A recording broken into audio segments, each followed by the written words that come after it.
Yes boss, karibu katika nyumba yapa nzuri na ya kisasa kabisa kama unavyoiona. Haya ndo mazingira yetu ya hapa nje, mazingira mazuri.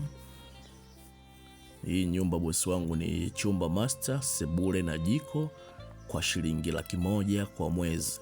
Kama unavyoiona, iki kibaraza ni cha kwako wewe utakaye kuja kuishi katika nyumba hii hapa tajiri yangu. Nyumba hii ni mpya, tumetoka kumalizia kufanya wiring. Hii ni sebule yetu, sebule kubwa nzuri ya kisasa kama unavyoiona.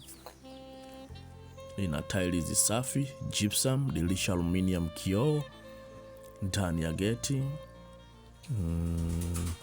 Na hili ndio jiko lake.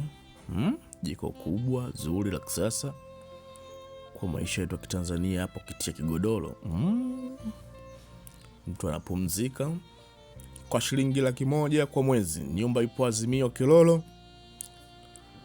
na hiki ndio chumba chetu. Chumba kikubwa kizuri cha kisasa, kina tiles safi, gypsum, dirisha aluminium, kioo ndani ya geti. Na hapa ndipo sehemu ya toilet yetu.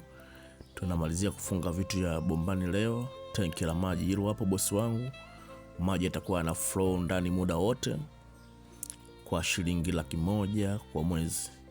Ukichelewa huikuti tajiri yangu.